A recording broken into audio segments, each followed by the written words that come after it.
मेरा नाम है हरिया, मैं काम करता हूँ बहुत बढ़िया, खाता हूँ खाना और रोज गाता हूँ गाना। अरे यार, आज तो बहुत देर हो गई। इस खतरनाक जंगल को देखकर तो मेरे हाथ पैर ठंडे हो गए हैं। अगर मैं वक्त पर गांव नहीं पहुंचा तो मालिक बहुत नाराज हो जाएंगे।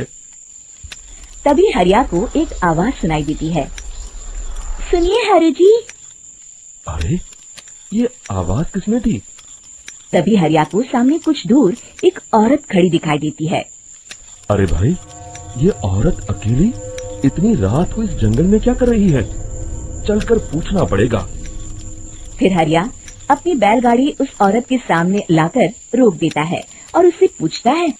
अरे सुनिए, आप इतनी रात को इस खतरनाक जंगल में अकेली क्या कर रही हैं?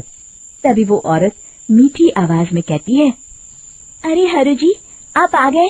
मैं कब से आपका इंतजार कर रही थी।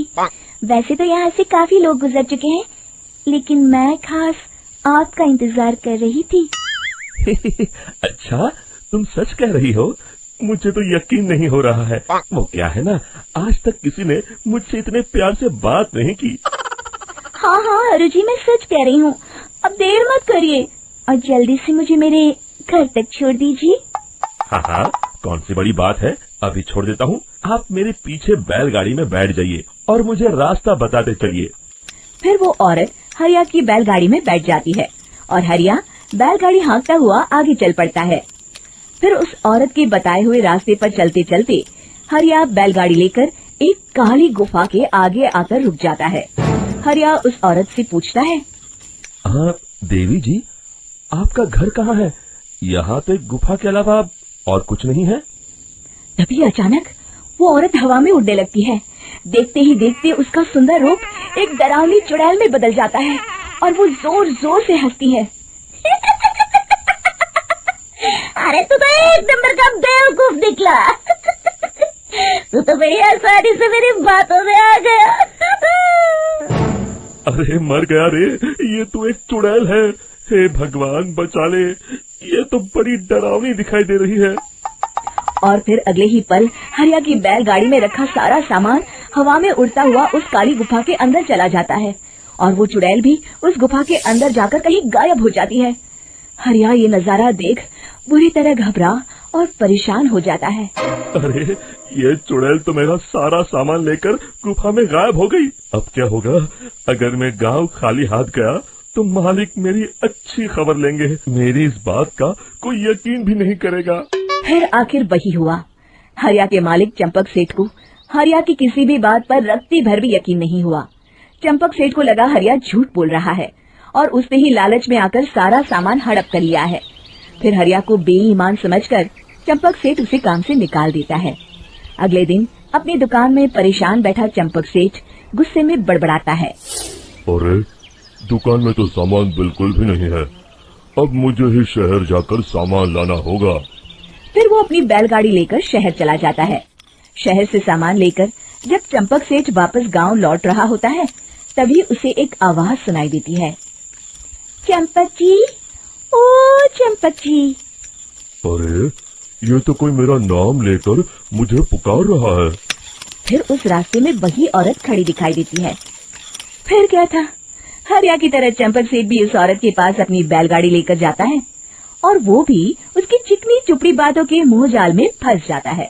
फिर चुड़ैल उसे भी अपनी गुफा तक ले जाती है और उसका सारा सामान लेकर गुफा में गायब हो जाती है। बेचारा चंपक सेठ लाचार होकर खाली हाथ गांव लौट आता है। फिर ये उस जंगल में रोज की बात हो जाती है। जो कोई भी शहर से कुछ लेकर गांव की तरफ लौटता, वो चुड़ैल उसे बेवकूफ बनाकर उसका सारा सामान लेकर गुफा में गायब हो जाती। एक दिन हरिया एक लकड़हारे को उसी जंगल की तरफ जाते हुए देखता है। फिर हरिया उसे रोकते हुए कहता है, अरे भाई, क्यों अपनी मौत को दावत दे रहे हो? मेरी बात मानो, आगे जंगल में मत जाओ। वहाँ एक बड़ी भयानक चुड़ैल रहती है। लकड़हारा हरिया की बातों को नजरअंदाज करते हुए कहता है, अरे भाई, मुझे पहले ही बहुत देर हो चुकी है। मुझे जाने दो भाई। शाम तक लकड़ियाँ काट कर शहर के बाजार में बेचना है। तुम अपनी ये कहानी किसी फुर्सत में बैठे इंसान को सुनाओ। मैं तो चला। इतना कहकर लकड़हारा वहाँ से आगे जंगल की तरफ चला जाता है। फिर अगले दिन गांव के मुखिया के घर के बाहर बहुत सारे लोग जमा हो जाते हैं। तभी हाथ में कुल्हाड़ी लिए खड़ा लकड़हारा कहता है, अरे मुखिया जी, अब आप ही हमें बचाइए उस जंगल वाली चुड़ैल से।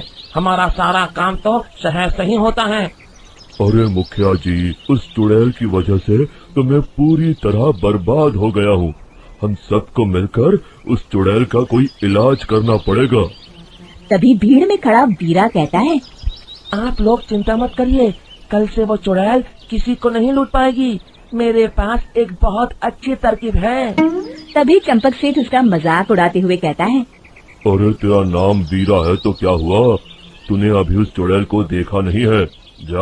जाकर अपना काम कर, बड़ा आया।